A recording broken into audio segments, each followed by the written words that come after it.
بسم اللہ الرحمن الرحیم۔ السلام علیکم۔ اسلام اسپیشل میں میں ہوں آپ کا میزبان سہیل زرار خلش۔ دوستو، عنقریب ہمارے سروں پر ایک ایسا مہینہ سایہ فگن ہونے والا ہے جس میں رحمتوں کی بارش ہوتی ہے، برکتوں کا نزول ہوتا ہے، جس میں ہر رات آواز لگائی جاتی ہے کہ آؤ اور بخشش کرا لو، اور گناہ گاروں سے بھی کہا جاتا ہے کہ تمہیں بھی ایک چانس دیا جا رہا ہے، تم بھی آؤ، بخشش کرا لو، مغفرت کر لو، رحمت کی اللہ تعالیٰ سے بھیک مانگ لو۔ اور ہوتا کیا ہے کہ ہم سب بڑی بھرپور تیاریاں کرتے ہیں، پورے سال رمضان کا انتظار ہوتا ہے، اور رمضان آنے سے 2-3 مہینے پہلے سے ہی وہ تیاریاں شروع ہو جاتی ہیں۔ بچے، بوڑھے، بزرگ، خواتین، مرد، سب اس بات کے انتظار میں ہوتے ہیں کہ رمضان آئے گا تو یوں کریں گے، سحری ہوگی، افطار ہوگا، تراویحیں پڑھی جائیں گی، قرآن کی تلاوت ہوگی، زکوٰۃ کا اہتمام ہوگا، افطار پارٹیوں کا اہتمام ہوگا، قرآن کی بھرپور انداز میں تلاوت کر کے زیادہ سے زیادہ قرآن پڑھے جائیں گے۔ تو یہ کیوں ہوتا ہے؟ اس لیے ہوتا ہے کہ ہم سب اپنے دین سے بہت محبت کرتے ہیں، اور دین کے اس لازمی رکن کو جیسے ہی یہ مہینہ آتا ہے ہم فوراً اختیار کرتے ہیں۔ ہماری کوشش ہوتی ہے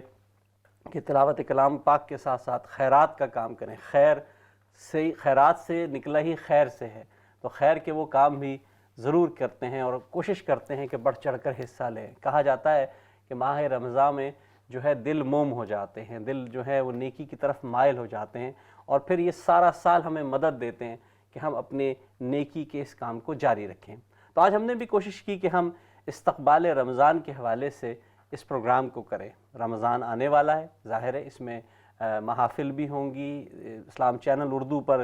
تو پورا مہینہ یہ سجے گا، یہاں پوری رات ہم یہاں پہ پروگرامز کریں گے آپ کے لیے، دن میں پروگرامز ہوں گے، رات میں پروگرامز ہوں گے آپ کے لیے، اور آپ سب ہمیں دیکھیں گے۔ تو ہماری کوشش یہ ہوگی کہ اچھی سے اچھی معلومات آپ تک ہم پہنچائیں۔ آج بھی ہماری کوشش یہ ہے کہ استقبال رمضان کے حوالے سے اس پروگرام کو سجائیں۔ ہمارے درمیان جو دو بہت اہم مہمان موجود ہیں، ایک صاحب جو خصوصی طور پہ پاکستان سے تشریف لائے ہیں، اور آپ ان کو اس سے پہلے بھی اسلام چینل پہ بہت دفعہ دیکھ چکے ہیں، لیکن اس دفعہ بات تھوڑی سی مختلف ہے، اس لیے کہ پچھلے سالوں میں جب مختلف یہ آتے تھے، پروگرامز کرتے تھے، نعتیں پڑھتے تھے، تو آپ سب کا دل لبھاتے تھے، آپ بار بار فرمائشیں کرتے تھے، لیکن اس دفعہ فرمائشوں کا تانتا بنا ہوا ہے، اور کیوں نہ بندے۔ آپ سب جانتے ہیں کہ جو ترکی ڈرامہ ارطغرل آیا، اور اس ارطغرل کے اندر جو ترانہ تھا جس کو اردو میں گایا گیا، وہ بہت خوبصورت انداز میں ہمارے اس دوست نے گایا۔ اس کے بعد سلطان عبدالحمید ثانی کا جو سیریز ابھی آ رہی ہے، اور اس میں جو گانا ہے، جو خاص طور پہ ترانہ ہے جو اردو کے حوالے سے جس میں گایا گیا، وہ بھی ہمارے اسی دوست نے گایا، اور اس میں جو ارطغرل کا جو ترانہ تھا اس کے بارے میں بتایا جاتا ہے کہ وہ 100 ملین سے زیادہ اس کو لوگ سن چکے ہیں، وہ اس کی ویورشپ ہو چکی ہے۔ تو ماشاءاللہ ایک بہت اس وقت ہمارے درمیان ایک ایسا لیجنڈ موجود ہے، ایک ایسا شاندار کردار موجود ہے جس کو ویسے تو ہم 8-10 سال سے جانتے ہیں، مختلف پروگرامز میں دیکھتے ہیں، لیکن آج بات کچھ اور ہے۔ میرے درمیان موجود ہے سید نعمان شاہ بخاری صاحب۔ السلام علیکم۔ وعلیکم السلام، کیسے ہیں؟ شاہ صاحب ٹھیک ٹھاک ہیں؟ آپ خیریت سے ہیں؟ بالکل میں خیریت سے ہوں، اور رمضان تو بالکل قریب آ گیا ہے، اور پھر تقریباً 1 سال بعد پھر آپ سے ملاقات ہو رہی ہے۔ بہت شکریہ آپ کی آمد کا۔ دوستوں، ہمارے ساتھ ایک اور شخصیت ایسی موجود ہیں جو ان کا شعبہ تو طب ہے، لیکن وہ بہرحال سوشل ایکٹیوسٹ بھی ہیں، شاعر بھی ہیں، ادیب بھی ہیں، لیکن بہرحال ان کا جو مین شعبہ ہے وہ طب کا ہے۔ تو ہم نے کوشش کی کہ ان کو بھی اس پروگرام میں بلائیں، ان سے بات چیت کریں، اور دیکھیں کہ رمضان میں کہ اگر کچھ مسائل ہوتے ہیں تو اس کا کیا تدارک ہو سکتا ہے، اور روزہ ہم سے کیا کہتا ہے، روزے کی پکار کیا ہے۔ اگر جسمانی حوالوں سے بھی ہم دیکھ لیں تو اس میں کیا حرج ہے۔ تو ہمارے جو دوسرے دوست ہیں، آپ ایکویٹ فزیشین ہیں اسکاربرو ہاسپٹل کے اندر، اور یہ یارکشائر میں ہوتا ہے، ڈاکٹر ریحان قریشی صاحب ہمارے ساتھ موجود ہیں۔ السلام علیکم ڈاکٹر صاحب۔ وعلیکم السلام ورحمۃ اللہ وبرکاتہ۔ کیسے ہیں آپ؟ ٹھیک ہیں؟ خیریت سے ہیں؟ اللہ کا شکر سر بھائی، سب خیریت، آپ خیریت سے ہیں؟ ٹھیک ٹھاک ہیں؟ الحمدللہ، اللہ کا شکر ہے۔ آپ دونوں مہمانوں کا بہت بہت شکریہ۔ میں نعمان بھائی تو یہاں موجود ہیں، ان سے بھی بات چیت کریں گے۔ نعمان بھائی، آپ کیونکہ بہرحال آپ نشید آرٹسٹ ہیں، آپ نعت بھی پڑھتے ہیں، آپ نے ترانے بے تحاشا ماشاءاللہ پڑھے ہیں، ابھی آپ کا ایک لمبا سفر ہوا ہے، آپ ترکی بھی گئے، آپ دبئی میں بھی بڑا اچھا ایونٹ کر کے آئے ہیں۔ جی، آپ یہ جو ترانے پڑھتے ہیں، یہ آپ کو یہ کہاں سے یہ جو للک ایک آپ کے اندر پیدا ہوئی، ایک چمک پیدا ہوئی، یہ کیسے ہوئی؟ کہاں سے آپ نے ترانے سن کے آپ نے کہا نہیں میں اس فیلڈ کو اپناؤں گا یا نعت کی فیلڈ کو اپناؤں گا؟ یہ کیسے ہوا؟ دیکھیں اصل میں یہ انسان کے اندر کی اپنی ایک فیلنگز ہوتی ہیں، یہ کہنے کے اندر کا وہ جو ایک اپنا ایک بلٹن ہوا ہوتا ہے نا سسٹم ہوتا ہے کہ آپ کی اپنی مرضی پہ ہوتا ہے کہ آپ کس راستے کو چنتے ہیں. تو میں نے اسی طریقے سے اسکولنگ کے زمانے سے ہی میرا یہ شوق پیدا ہوا تھا کہ میں اس لائن میں جاؤں. حالانکہ جس اسکولنگ میں ہم پڑھتے تھے وہاں پر ہمارے پاس ظاہر میوزک کی کلاسز بھی ہوتی تھیں، اور پھر اس چیز کے بہت سارے مواقع موجود تھے کہ ہم اس فیلڈ کی طرف جاتے، گانوں کی کیونکہ طرف آواز جاتے. اچھی تھی آپ کی. جی، اور میں وہاں اسکول میں ظاہر پوزیشن بھی لیتا تھا. تو پھر وہاں پر خود یہ فیصلہ کیا کہ میں نے اس سے پہلے بھی کئی دفعہ بتایا کہ قاری وحید ظفر قاسمی، صدیق اسماعیل صاحب اور فصیح سروردی صاحب کی میں نعتیں سنتا تھا جب ہم اسکول کی وین میں واپس گھر جاتے تھے. تو وہاں سے میرے اندر یہ شوق پیدا ہوا تھا کہ مجھے یہ کام کرنا چاہیے. ایک تو یہ ہے کہ لوگ بھی اس کو سنتے ہیں، پسند کرتے ہیں، اور پھر اللہ کی رضا اس میں شامل ہے، اور ثواب کا ثواب ہے. ظاہر ہے کہ آپ کوئی چیز منتقل کر رہے ہیں کسی کے اندر، یا تو آپ برائی منتقل کر رہے ہوتے ہیں یا آپ اچھائی منتقل کر رہے ہوتے ہیں. اچھا، تعلیم تو آپ نے ماشاء اللہ آپ انجینئر بنے، ماشاء اللہ آپ انجینئر ہیں، پیشے کے حساب سے تو آپ انجینئر ہیں. جی جی اور آپ کی یہ فیلڈ بھی آپ نے اس کو بھی جاری رکھا ہوا ہے. جی. اسی طریقے سے اسکول اور کالج پھر یونیورسٹی میں جب آیا تو بس لوگ خواہش کرتے تھے کہ آپ تو تلاوت بھی کرتا تھا، اور ساتھ میں یہ کیونکہ ماشاء اللہ آپ حافظ بھی ہیں، ہاں ماشاء اللہ یہ بھی ترانے اور یہ ساری چیزیں ساتھ ساتھ میں کرتا تھا. تو ظاہر ہے لوگ خوش ہوتے ہیں. اور پھر جب مقصد آپ کا یہ ہونا کہ میں کوئی اچھی چیز منتقل کر لوں، کوئی اچھی بات بتا دوں، کوئی اچھا پیغام چلا جائے، اور کوئی ایسا پیغام جائے کہ جس کے نتیجے میں لوگوں میں محبتیں پیدا ہوں اور پھر پازیٹیو پیغام ہو، تو اس کی سب سے زیادہ عین ضرورت ہوتی ہے. تو اسی چیز نے مجھے مجبور کیا کہ میں اس کام کو لے کر چلوں، اور جتنا پازیٹیو ہو سکتا ہے، جتنے اچھے انداز میں ایک چیز کو کر سکوں. مطلب میں اگر لوگ مجھے فالو کریں تو وہ اس لیے فالو نہ کریں کہ چونکہ بس وہ ایک معاشرے میں آپ نے دیکھا ہے نا کہ اگر برائی بھی ہوتی ہے تو اس کو بھی لوگ بڑے شوق سے دیکھ رہے ہوتے ہیں اور پھر فالو کرتے ہیں، اور اس کے نتیجے میں ان کی جو مینٹیلٹی ہے وہ چینج ہوتی ہے، اسی کے مطابق چل رہی ہوتی ہے. پھر معاشرے میں یا تو وہ بگاڑ پیدا کرتے ہیں یا کچھ نہ کچھ ایسا کر جاتے ہیں جو نہیں کرنا چاہیے. لیکن ہم جو چیزیں ان کو دے رہے ہوتے ہیں، ہم جو ان کے اندر منتقل کرنے کی کوشش کر رہے ہوتے ہیں، وہ دراصل پازیٹیو چیزیں ہوتی ہیں، پازیٹیو پیغام ہوتا ہے. آپ نے بہت اچھی بات کی، یعنی کہ آپ کے ترانے جو ہیں وہ عوام تک یا لوگوں تک پہنچے تو مثبت رویوں کے ذریعے پہنچے، بجائے اس کے کہ ہم منفی، تو ساری دنیا ہی ہو رہی ہے. آپ نے مثبت بات کی، بہت اچھی بات کی. ہم ڈاکٹر صاحب کی طرف چلتے ہیں. ڈاکٹر صاحب، ہم نے سنا ہے، بہرحال قرآن میں بھی اس کا تذکرہ ہے، ہم نے مختلف جگہوں پہ پڑھا ہے، دینی حوالوں سے بھی ہم یہ بات جانتے ہیں کہ جسم کی زکوٰۃ ہوتی ہے روزہ. یعنی کہ جو اگر ہم سمجھتے ہیں کہ جب ہم روزہ رکھتے ہیں تو اس سے ہماری روح کی نشو و نما تو ہوتی ہے، روح تو سیراب ہوتی ہے، لیکن جسم بھی اس سے فیضیاب ہوتا ہے. آپ کی کیا رائے اس بارے میں؟ جی ہاں سہیل بھائی، یہ بات میں بالکل میں نے بھی یہ بات سنی ہے، اور اس سے کسی حد تک ظاہر ہے کہ مطلب میں اتفاق بھی کرتا ہوں کہ واقعی یہ ایک حقیقت ہے. آپ کی مالی عبادت ہوتی ہے، آپ کی جسمانی عبادت ہوتی ہے، اور روزہ ایک ایسی عبادت ہے جسے اللہ تعالیٰ نے خاص طور پہ یہ وعدہ فرمایا ہے کہ روزہ دار کو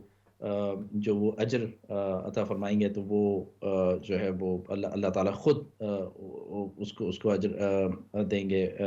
روز آخرت میں. لیکن یہاں طبی نقطہ نظر سے اگر آپ بات کریں تو فاسٹنگ یا روزہ جو ہے وہ ایک بہت ہی ایک ایسا کانسیپٹ ہے جس کو اب ریسنٹلی اسے آئیڈینٹیفائی کیا گیا ہے. انٹرمیٹنٹ فاسٹنگ کو اوبیسٹی اور بہت ساری میٹابولک ڈیزیزز سے کے ٹریٹمنٹ کے لیے یا ویٹ لاس اسٹریٹجیز میں انہوں نے بہت سکسیسفل اسٹریٹجی قرار دیا ہے، جس میں ابھی ریسنٹلی ایک 2018 میں ایک اسٹڈی ہوئی جس میں انہوں نے ان لوگوں پہ اسٹڈی کی جو کہ جن کو پری ڈائبٹیز تھی، یعنی وہ ڈائبٹیز کے ہونے کے قریب تھے. وہ انہیں 18 گھنٹے کی جب انہوں نے انٹرمیٹنٹ فاسٹنگ کی اور صرف 6 گھنٹے کھایا اور 18 گھنٹے کی فاسٹنگ کی جو کہ ہمارے عام طور پہ روزہ ہوتا ہے، تو انہوں نے دیکھا کہ ان کی جو ہم جس کو کہتے ہیں جو ٹائپ 2 ڈائبٹیز ہوتی ہے جس میں کہ انسولین ریزسٹنس جو ہے اس کا مین اس کا سبب ہوتی ہے، تو انسولین ریزسٹنس ان میں بہتر ہوئی. اچھا. تو اب وہ اس کانسیپٹ کو بڑا ہی مطلب اس کے اوپر کام ہو رہا ہے، کافی ریسرچ ہو رہی ہے، اور اس کو آئیڈینٹیفائی کیا جا رہا ہے کہ انٹرمیٹنٹ فاسٹنگ جو ہے وہ ایک بہت ہی سکسیسفل اسٹریٹجی ہے میٹابولک ڈیزیزز میں۔ اچھا، لیکن ڈاکٹر صاحب عموماً یہ کہا جاتا ہے کہ خاص کر ڈائبٹک پیشنٹس جو ہوتے ہیں وہ تو بھوکے نہیں رہ پاتے۔ ہم خود روزے رمضان میں رکھتے ہیں، ہمیں 18 گھنٹے کے روزے رکھے الحمدللہ ہو جاتے ہیں، رمضان میں تو گزر جاتے ہیں، لیکن کہا تو یہی جاتا ہے عموماً کہ بھائی آپ خالی پیٹ نہیں رہ سکتے، تو پھر 18 گھنٹے کا روزہ رکھا کے اس سے بھی علاج ہو رہا ہے، آپ کا مطلب کہنے کا یہ ہے؟ جی ہاں سہیل بھائی، اب اگر اس کی تفصیل میں جائیں تو بنیادی طور پہ جو ڈائبٹیز کے پیشنٹس کی جو آپ نے بات کی، جو کہ مطلب خالی پیٹ نہیں رہ سکتے، مطلب ایک دو باتیں ہیں۔ ایک تو یہ ہے کہ ایک عام آدمی جو کہ خالی پیٹ نہیں رہ سکتا، جی۔ میں خود عام دنوں میں اگر میں ناشتے کے بغیر چلا جاؤں تو مجھ سے کام نہیں ہوتا، لیکن رمضان میں اللہ تعالیٰ آپ کو طاقت دیتے ہیں، ہمت دیتے ہیں، اور وہ صحیح ایک بات، روحانیت بھی اس میں شامل ہوتی ہے۔ صحیح۔ لیکن اگر طبی نقطۂ نظر سے بات کریں تو ڈائبٹیز کے وہ پیشنٹس جو کہ جن کو ٹائپ 1 ڈائبٹیز ہے، یا بہت ان کی ڈائبٹیز لانگ سٹینڈنگ ڈائبٹیز ہے، کمپلیکیٹڈ ڈائبٹیز ہے، ان جی۔ کے لیے تو یہ بات ٹھیک ہے کہ ان کو بھوکا رہنا بھی نہیں چاہیے، اور ان کو روزے سے بلکہ اجتناب کرنا چاہیے، جیسے کہ اللہ تعالیٰ نے قرآن پاک میں فرمایا ہے کہ وَإِن كَانَ مِنكُم مَرِيضًا أَوْ عَلَى سَفَرٍ فعدۃ من ایام اخر، اور پھر جو آخر میں اس کی تعداد بھی پوری نہ کر سکے تو وہ اس کے لیے یہ ہے کہ وہ فدیہ دے دے، تو وہ تو میں بھی ہے نا کہ جو دو صورتیں اللہ نے بتائی ہیں کہ جو بیمار ہو اور جو سفر کی حالت میں ہو۔ لیکن عام طور سے جو ٹائپ 2 ڈائبٹیز ہے اس میں روزہ رکھنے سے ان کو فائدہ ہوتا ہے لوگوں کو، اور بلکہ انسولین ریزسٹنس بہتر ہوتی ہے، اور ان کا ڈائبٹیز کنٹرول، لپڈ کنٹرول بہتر ہوتا ہے۔ کیا بات ہے، بہت اچھی بات کی نعمان بھائی۔ دیکھیں اب یہ معلومات بڑی ضروری ہیں ہمارے لیے بھی کہ ہم یہ طبی نقطہ نظر سے بھی لوگوں کو مشورہ دیں۔ اسلام چینل کا ہمیشہ سے یہ خاصہ رہا ہے کہ وہ لوگوں کو گائیڈ کرتے رہتے ہیں۔ اب ہم تھوڑا آپ سے ذرا اس دوسرے حوالوں سے بھی دیکھتے ہیں، پوچھتے ہیں۔ آپ ماشاءاللہ رمضان میں عموماً پوری رات یہاں ماشاءاللہ ہوتے ہیں، ہم پروگرامز کر رہے ہوتے ہیں، آپ کی مختلف تقریبات ہوتی ہیں، آپ اپنا اسٹیمنا کیسے بلڈ کرتے ہیں؟ نعتیں پڑھنی ہیں آپ کو، پوری چیخ کے پڑھنی ہوتی ہیں، گلے سے پڑھنی ہوتی ہیں، سر لگانا ہوتا ہے، پھر آپ تراویحیں بھی کرتے ہیں، تو آپ کو کیسا قوت ملتی ہے اس رمضان میں؟ دیکھیں رمضان تو رحمتوں اور برکتوں کا مہینہ ہے، اور ویسے بھی یہ بس اللہ تعالیٰ کی طرف سے ایک صبر آ جاتا ہے کہ جب رمضان شروع ہوتا ہے، ورنہ اس سے پہلے اگر آپ صبح اٹھیں اور پھر اگر آپ نے ناشتہ نہ کیا ہو، جیسے ابھی ڈاکٹر صاحب نے کہا، تو برداشت نہیں ہو رہا ہوتا اور کوئی کام نہیں ہو رہا عملات ہوتا۔ پہ نہیں ہوتا بالکل۔ جی، اور خاص کر جب اٹھنے کے بعد آپ نے چائے نہ پی ہو یا پھر تھوڑا بہت آپ نے ناشتہ نہ کیا ہو تو طبیعت بوجھل لگتی ہے۔ لیکن رمضان کا مہینہ ایسا مہینہ ہے اور ایسا برکتوں کا مہینہ ہے، اتنا مطلب یہ کہہ لیں کہ ایمانی کیفیت انسان کی ایسی ہو جاتی ہے کہ خود بخود اس کے دل و دماغ اور پورے جسم کے اندر ایک قوت پیدا ہو جاتی ہے۔ وہ چاہے پورا دن بھوکا بھی رہے، لیکن وہ اس یقین کے ساتھ، ظاہر ہے اس کو یہ معلوم ہوتا ہے کہ میرا رب مجھے دیکھ رہا ہے اور میں نے اسی کے لیے روزہ رکھا ہے، کیا بات ٹھیک ہے، تو وہ اس کے اندر ایک ایسی اسٹرینتھ آ جاتی ہے بے شک۔ کہ نہ اگر آپ اس دنیا بھر کی چیزیں بھی اس کے سامنے رکھ دینا تو وہ کبھی بھی ان کی طرف نہ ہاتھ بڑھائے گا، اور بلکہ رک جاتا ہے آدمی تو۔ اور بلکہ وہ ایسی اسٹرینتھ اس کے اندر آ جاتی ہے کہ وہ برداشت کرنے کی صلاحیت اس کے اندر آ جاتی ہے۔ تو ظاہر ہم رمضان کے اندر جب روزے میں ہوتے ہیں، اور پھر اس کے علاوہ یہ بڑی امیزنگ سی بات ہے، امیزنگ سی چیز ہے کہ آپ پورا دن بھوکے بھی ہیں، اور اس کے علاوہ یہ کہ آپ پھر جب نعتیں بھی پڑھ رہے ہیں، آپ اس کے علاوہ جاگ بھی رہے ہیں، پوری رات بھی جاگ رہے ہیں، لیکن بس اب اللہ تعالیٰ حوصلہ اللہ دیتا ہے، تعالیٰ اور ظاہر ہے اس کا ایک کمال ہے۔ آپ تو تراویح بھی پڑھتے ہیں اتنی، آپ کی تو میں آپ کو دیکھتا ہوں اور میں دیکھ کے حیران ہو رہا ہوں کیا ہو رہا ہے۔ اچھا نعمان بھائی، چلیں اب سلسلہ تو شروع ہو گیا، میں چاہوں گا کہ آپ سے کچھ کلام بھی سنا جائے، تو آپ کے اوپر چھوڑتے ہیں کہ آپ کہاں سے شروع کریں گے، کیا شروع سنائیں گے ہمیں؟ دیکھیں سب سے پہلے تو یہ کچھ فرمائشیں تو ہیں ہمارے پاس۔ نہیں، کس حوالے سے؟ جیسے اب کچھ ابھی 23 مارچ بالکل وہ ہم آپ سے پھر سنیں گے 23 مارچ کا، لیکن میں چاہ رہا ہوں رمضان کا یا کوئی حمد یا نعت سے شروع کریں۔ میں بالکل حمد یا نعت کے کچھ اشعار آپ کے سامنے پیش کر لیتا ہوں، اس کے بعد پھر جو آپ کہیں گے تو انشاءاللہ۔ اعوذ باللہ من الشیطان الرجیم، بسم اللہ الرحمن الرحیم۔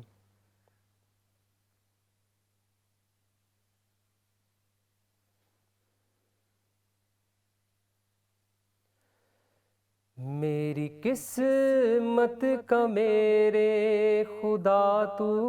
اگر دور کر دے اندھیرا تو کیا بات ہے،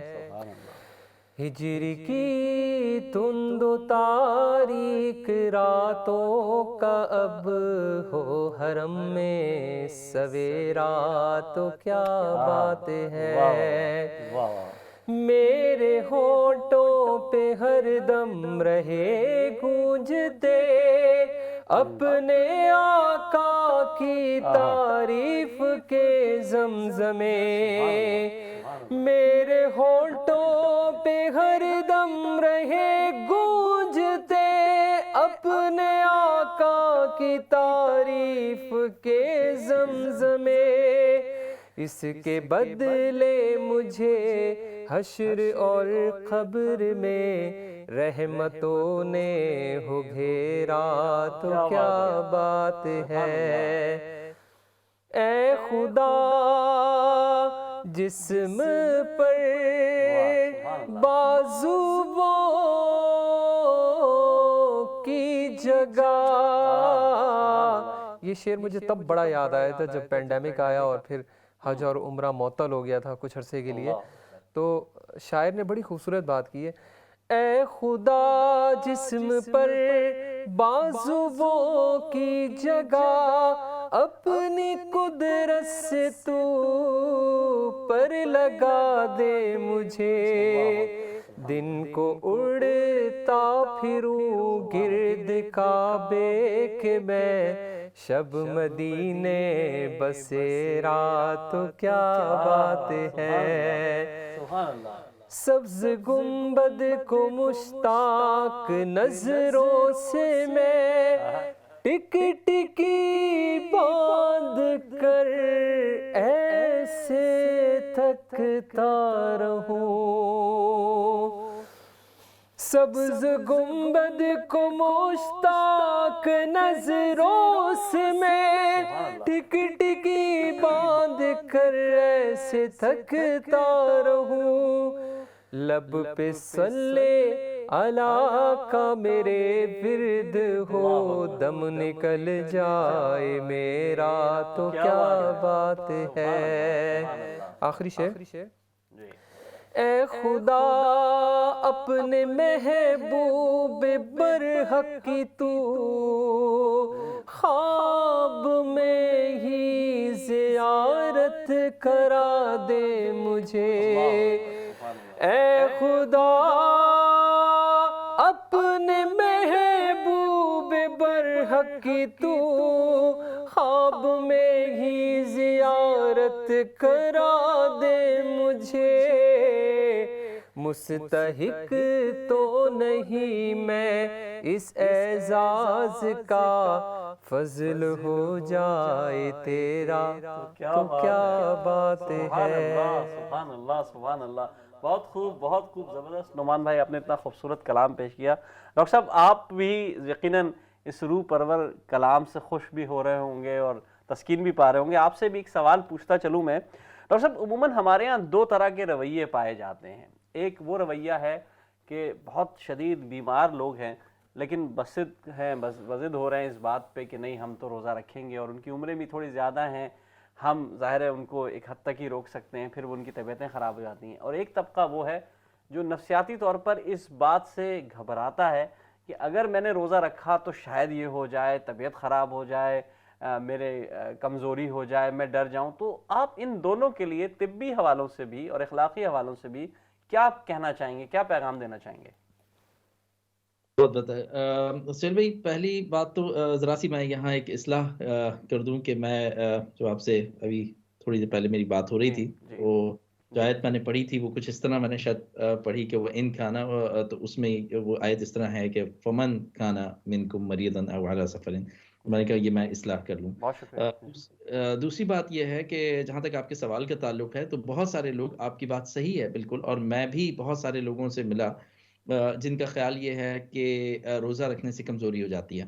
اور اس لیے بہت سارے لوگ فرض روزے بھی اس لیے بیچ میں چھوڑ دیتے ہیں کہ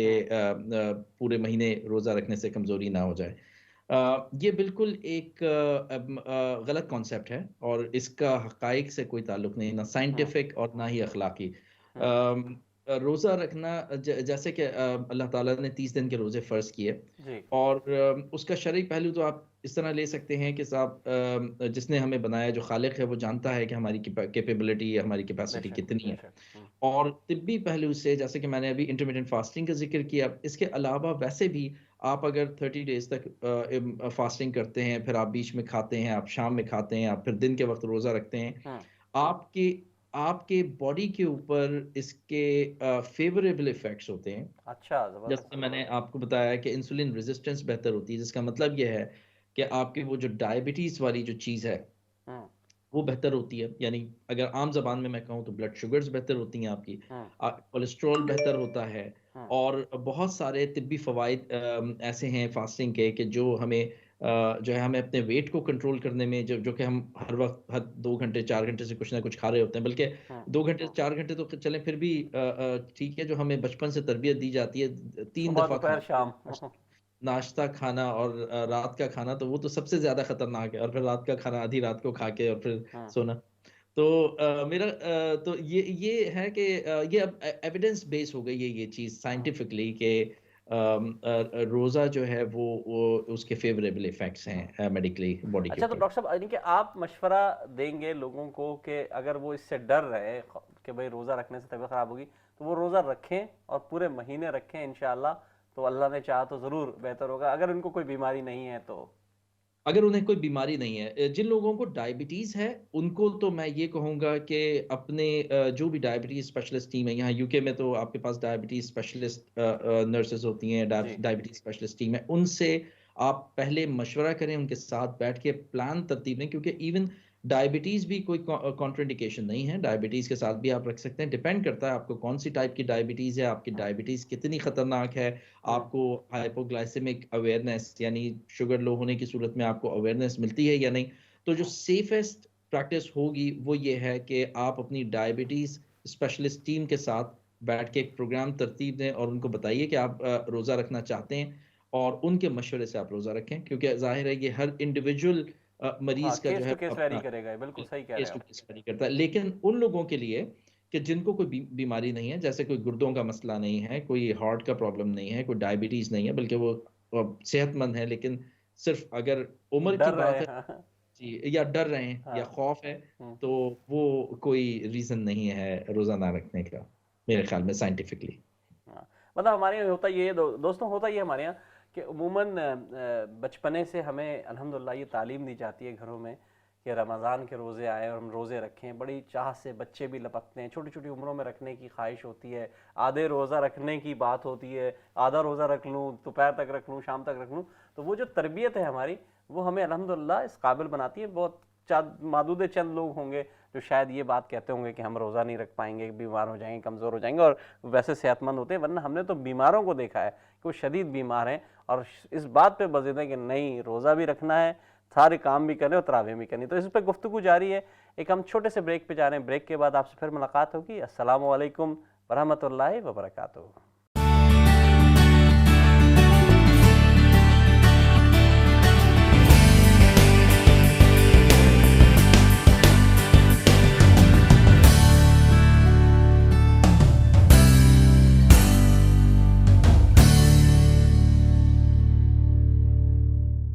بہت بہت شکریہ ناظرین، وقفے کے بعد ہمیں دوبارہ جوائن کرنے کے لیے۔ ہمارے درمیان دو بہت ہی معتبر، بہت ہی محترم دوست موجود ہیں، مختلف ان حوالوں سے ان سے گفتگو بھی جاری ہے۔ ڈاکٹر صاحب بھی موجود ہیں اور نعمان شاہ بخاری صاحب بھی موجود ہیں۔ نعمان بھائی، آپ سے بات ہو رہی تھی اور ہم نے بہت خوبصورت آپ سے حمد بھی سنی، تو اب چلتے ہیں آگے کی طرف بڑھتے ہیں۔ ہم نے آپ سے جو ہے وہ ارطغرل بھی سننا ہے، ترانہ آپ نے بہت خوبصورت ان کا بھی پڑھا ہے، اور سلطان عبدالحمید ثانی کے حوالے سے بھی جو آپ نے جو نئی سیریز آ رہی ہے اس میں بھی آپ نے اردو میں ترانہ گایا، وہ بھی ہم سنیں گے، لیکن اس وقت آپ کیا سنائیں گے؟ اس وقت میں آپ کو ایک ملی نغمہ سناؤں گا، کیونکہ بالکل بالکل، یہ 23 مہینہ ہی ایسا مارچ چل ہے، رہا جی ہے۔ جی بالکل، تو یہ میں آپ کے سامنے سناتا ہوں، اور ایک بہت ہی مشہور ملی نغمہ ہے، جی تو وہ میں عموماً مجھے شوق بھی ہے کہ وہ میں سناؤں، اور خاص طور پہ جب میں خود اس کو سنتا ہوں اور یا سناتا ہوں تو اپنی بھی کیفیت بے بدل شک جاتی ہے، بے کیونکہ شک۔ ظاہر ہے پاکستان سے محبت۔ اے وطن پیارے وطن،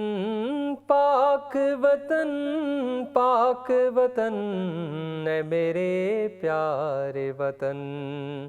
اے وطن پیارے وطن، پاک وطن پاک وطن، اے میرے پیارے وطن، اے وطن پیارے وطن،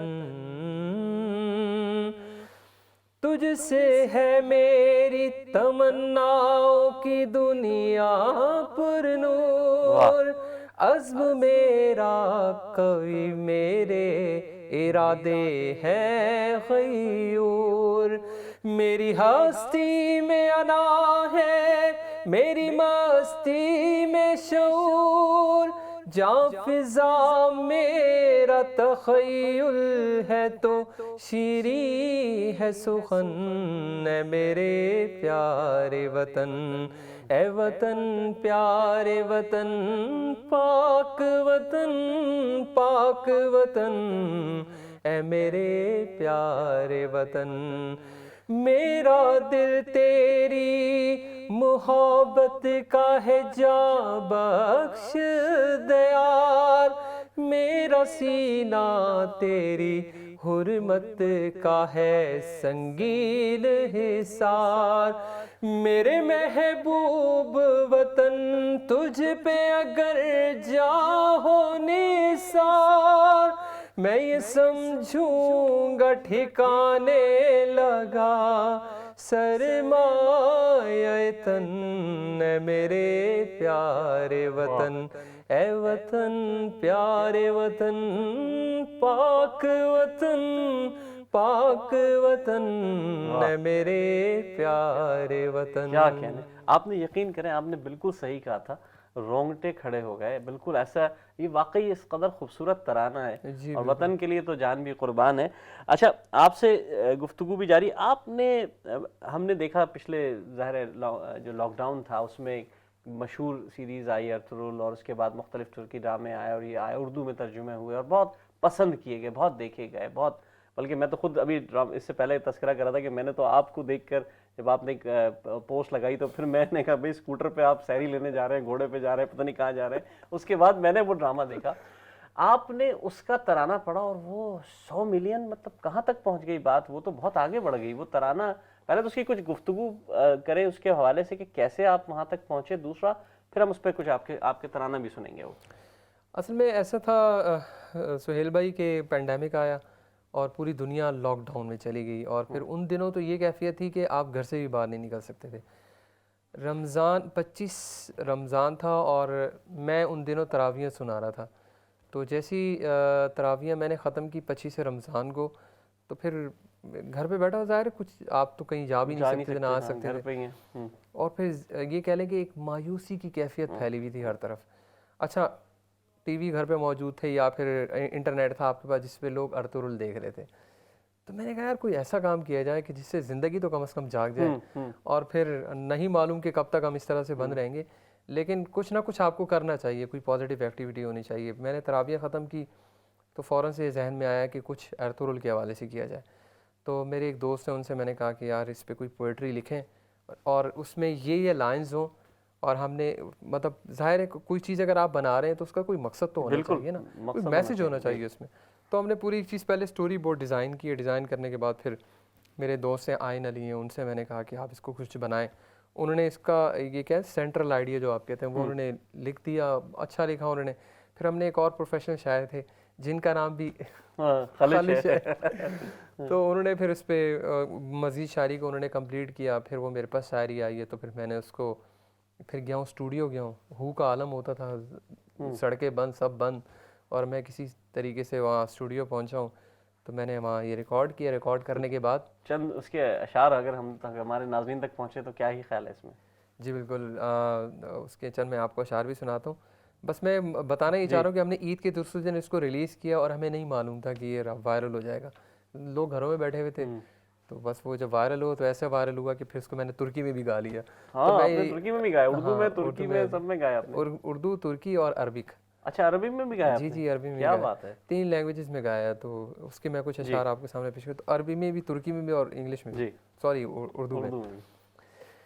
ایک اللہ سے ڈرنے والے، کلمہ نبی کا پڑھنے والے ہیں، دین محمد کے رکھوالے، شمع رسالت کے مت والے ہیں، رگ رگ میں ایمان بسا ہے، سینوں میں قرآن بسا ہے، رب کے آگے جھکنے والے ہیں،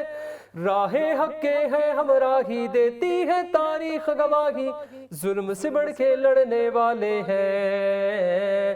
الحی واللہ الحق واللہ، ٹھیک اللہ تھن کھور کھراس، پیغمبر شہادتی دریز بیس، محمد دیننی کھریان رسالت مومنا پروان ایز بیس، دامرلر دا ایمان آکر سینہ دا قرآن یاشر آبی میزونون دا ایل ریز بیس، یول جویوز حق یولوندا،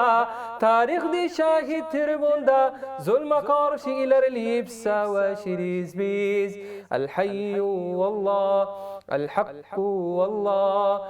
ہم ہیں خاتم النبی کی امت، ہم پہ یہ اس رب کی عنایت ہے، لے کے چلے اسلام کا پرچم، دل میں ہر دم شوق شہادت ہے، کیسی بھی آئے دشواری، پوری ہے اپنی تیاری، ہم نہ کہیں بھی رکنے والے ہیں، چٹانوں جیسے ہیں ارادے، وقت پڑے تو یہ دکھلا دے، ہم نہ کہیں بھی جھکنے والے ہیں، الحی واللہ الحق واللہ، ماضی تکلار لریز بیس، کیسر و کسرائی ہاتر لاتریز، ہائی بری یکوب آیاک لرلا، یعنی دن شانا مزیو جال تریز، دنیا دکی تم فتنہ لر، یو کولا جگ برر برر، ہر کسی بنو اللہ تریز بیس، شہید یادا غازی علمک، دینا یا کشر مزفر علمک، برتک بنو بلیر اینانی ریز بیس، الحی واللہ الحق واللہ۔ واہ واہ واہ، کیا بات ہے، زبردست، کس قدر خوبصورت انداز میں آپ نے 3 زبانوں میں ماشاءاللہ اس کو پڑھا ہے اور اس ترانے کو گایا ہے۔ میں سمجھتا ہوں کہ یہ ایک بڑی ہمارے لیے بھی اعزاز کی بات ہے کہ ایک پاکستانی نوجوان اس قدر اچھے انداز میں اس کو پڑھ رہا ہے، گا رہا ہے اور پھر سراہا جا رہا ہے۔ ترکی میں آپ کو بہت سراہا گیا ہے، بلکہ اس کے بعد آپ نے سلطان عبدالحمید کے حوالے سے بھی کچھ کام کیا جی، ٹرکی میں یہ ان کی جو آفیشیل چینلز ہیں، آنادولو اور TRT نے بھی اس کو نشر کیا، پھر اس کے بعد میں نے ترکی، پاکستان، آذربائیجان پہ بھی ایک چیز بنائی، اور پھر ریسنٹلی ابھی پاکستان جو ٹیلی ویژن ہے PTV پہ میرا ابھی تھیم سانگ چل رہا ہے سلطان عبدالحمید ثانی کے حوالے سے، اگر اس کے بھی ہم کچھ سن لیں پھر ہم آگے بڑھتے ہیں معاملے کو چلے لے اس کے۔ کے ایک دو تین اشعار آپ کو سنا دیتا ہوں، بلکہ جب یہاں اگر PTV چلتا ہوگا تو اس میں وہ باقاعدہ چل رہا ہے، اس کی میں سناتا ہوں۔ ہو خوف خدا اور عشق نبی ایک مومن کی پہچان ہے، یہ غالب یہ سبھی ادیان پہ ہو، اس دین حق کی شان ہے یہ، اس حق کا علم بردار تھا وہ، ایک مومن با کردار تھا وہ، اور عشق نبی سے ہر لمحہ دل سے روح تک سرشار تھا وہ، تاریخ گواہی دیتی ہے راہ حق کے مت والوں کی، باطل پر ہے بت تاری تھی اللہ سے ڈرنے والوں کی، لے کر ہاتھوں میں نکلے وہ پرچم اسلام کی عظمت کا، نس نس میں تھا جوش ایمانی، رگ رگ میں شوق شہادت کا، ایسا ہی تھا حق کا راہی وہ، اللہ کا ایک سپاہی وہ، ٹکرایا باطل سے بن کر حق کی ایک کھلی گواہی وہ،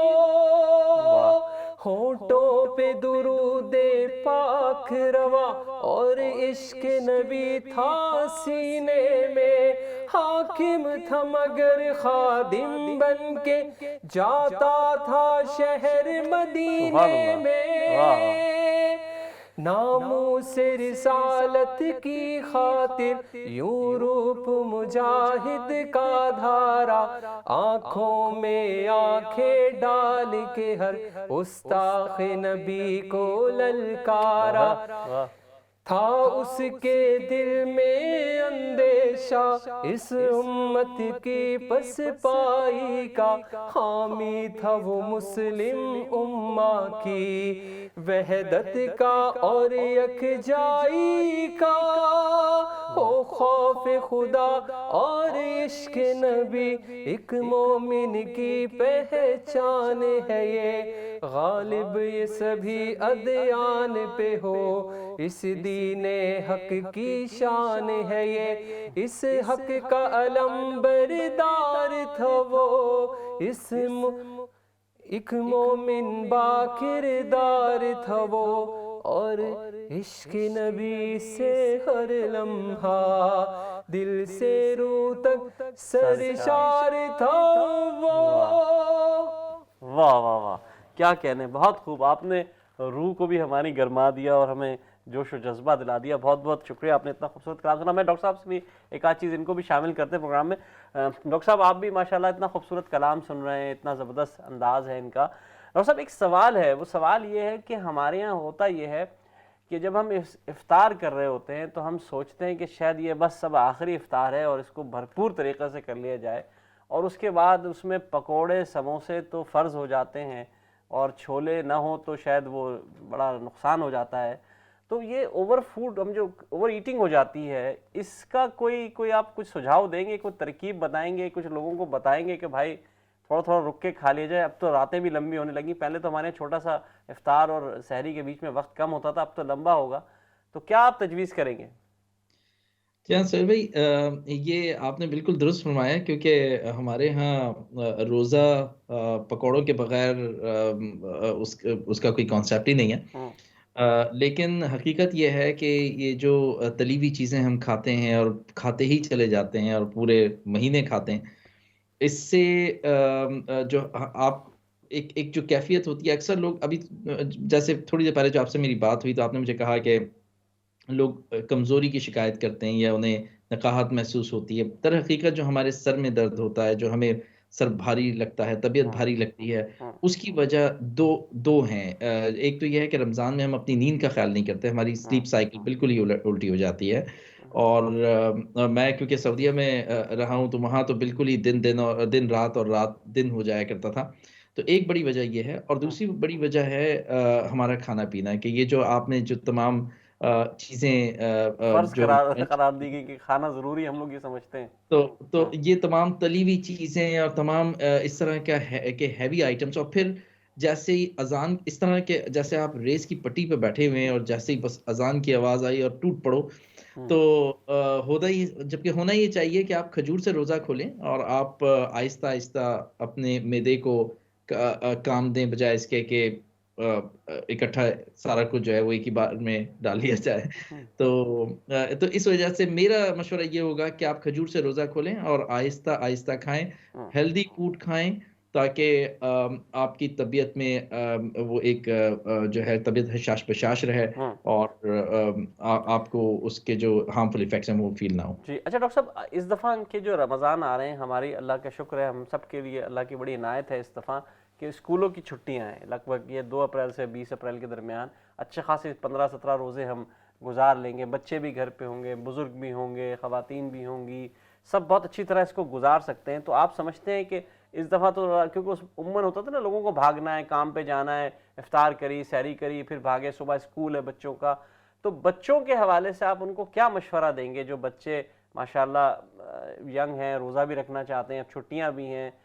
وہ کس طرح اس کو اویل کر سکتے ہیں اس موقع کو؟ جی ہاں، یہ بڑی اچھی بات آپ نے کہی سہیل بھائی۔ میرے خیال میں بچوں کی چھٹیاں ہیں تو ایک بہت اچھا موقع ہے کہ بچے اس میں شامل ہوں۔ جو رمضان کا جو رائچول ہے یا رمضان کے جو روزے ہیں، جو کہ ظاہر ہے کہ ایک بلوغت کے بعد تو فرض ہیں، لیکن اس دوران جب تک کہ بچے اس عمر تک نہیں پہنچتے انہیں ایک شوق دلایا جائے، انہیں انکریج کیا جائے کہ وہ روزے رکھیں، اور اگر وہ مکمل روزہ نہیں بھی رکھ سکتے تو گریجویٹڈ جو ہے وہ ان کو فاسٹنگ وہ کروائیں کہ جیسے مثلاً ظہر سے مغرب تک رکھ لیا یا عصر سے مغرب تک رکھ لیا، اور پھر آہستہ آہستہ جو چھوٹے بچے ہیں اور تاکہ جب وہ بلوغت کی عمر تک پہنچے اور جب ان کے اوپر روزے فرض ہو جائیں تو پھر جو ہے وہ اس کے ان کو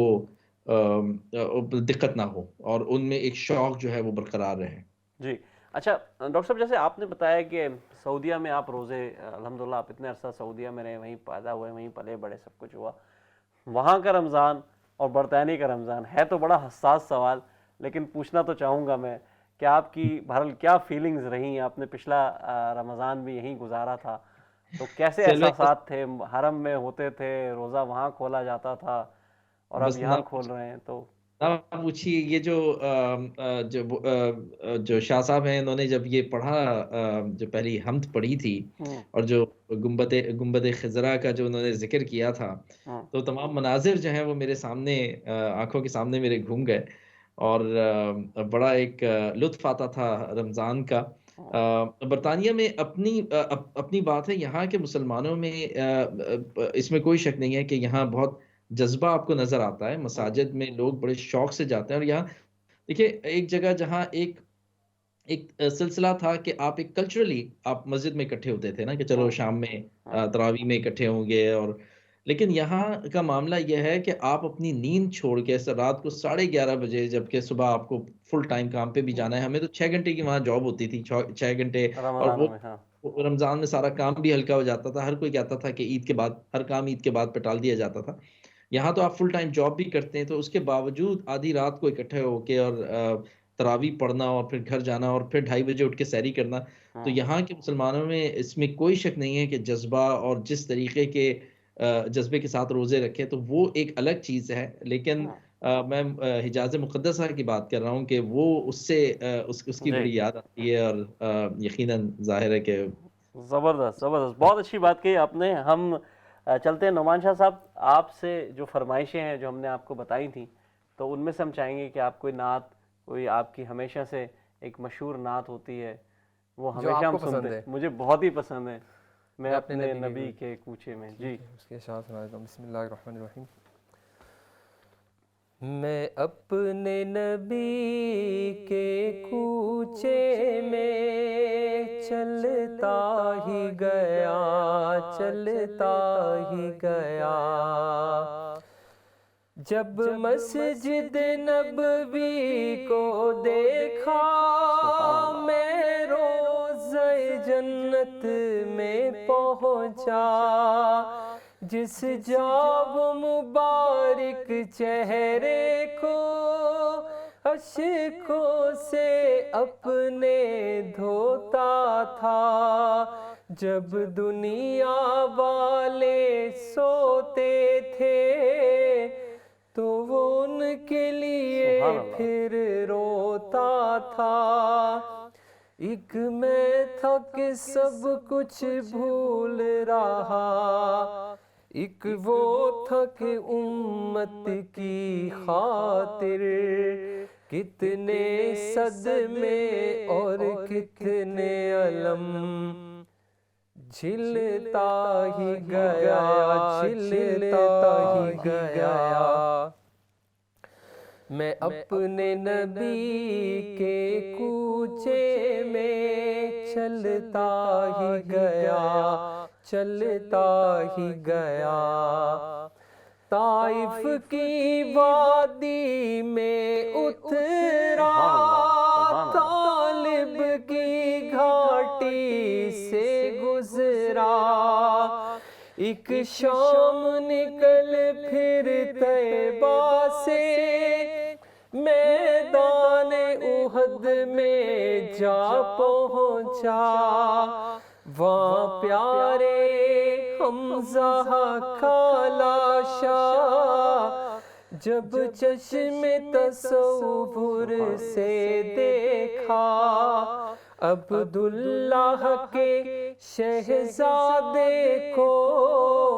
اس دشت میں پھر بسمل دیکھا، یہ سارے منظر دیکھ کے پھر میں رہ نہ سکا، کچھ کہہ نہ سکا، بس دکھ اور درد کے قالب میں ڈھلتا ہی گیا، ڈھلتا ہی گیا، میں اپنے نبی کے کوچے میں چلتا ہی گیا، چلتا ہی گیا، ایک خواب سے گویا اٹھا تھا، کچھ ایسی سکینت طاری تھی، حیرت سے آنکھوں کو اپنی ملتا ہی گیا، ملتا ہی گیا۔ جزاک اللہ، جزاک اللہ، جزاک اللہ۔ نعمان بھائی آپ کا بہت بہت شکریہ۔ نعمان شاہ بخاری صاحب ہمارے ساتھ موجود تھے، ہمارے ساتھ ڈاکٹر صاحب موجود تھے۔ دوستو یہ وہ مہینہ آنے والا ہے جب رحمتیں اور برکتیں نزول فرما رہی ہوں گی، اور ہمیں اور آپ کو ان کو سمیٹنا ہے۔ کس طرح ہم پلاننگ کریں اس کی، کیسے ہم روزے رکھیں گے، کس طرح ہم تلاوت قرآن پاک کریں گے، کس طرح ہم صدقات و خیرات کریں گے، کس طرح ہم آگے بڑھیں گے، اس کے لیے بس تیار ہو جائیں، کمر کس لیں اور ریڈی ہو جائیں کہ اب ہمیں انشاءاللہ ایک ایسے مہینے میں اترنا ہے جہاں ہم بھرپور اپنا کردار ادا کریں گے۔ 2 شعر میں نے اس حوالے سے کہے تھے کہ خوشیاں مناؤ جھوم کے شکر خدا کرو، خوشیاں مناؤ جھوم کے شکر خدا کرو، سجدے کرو ہر آن، لو آ گیا رمضان، بھوکوں کی فکر سیکھو پیاسوں کا غم سہو، بھوکوں کی فکر سیکھو پیاسوں کا غم سہو، سچ ہے یہی امتحان، لو آ گیا رمضان۔ تو دوستو انشاءاللہ رمضان میں بھی ہم اسی طرح آپ کے ساتھ جڑے رہیں گے، اسی طرح آپ کے ساتھ تعلق رہے گا ہمارا، اور پروگرامز ہوتے رہیں گے۔ آپ سے اسلام چینل پہ پھر ملاقات ہوگی، اپنا بہت خیال رکھیے گا۔ السلام علیکم ورحمۃ اللہ وبرکاتہ۔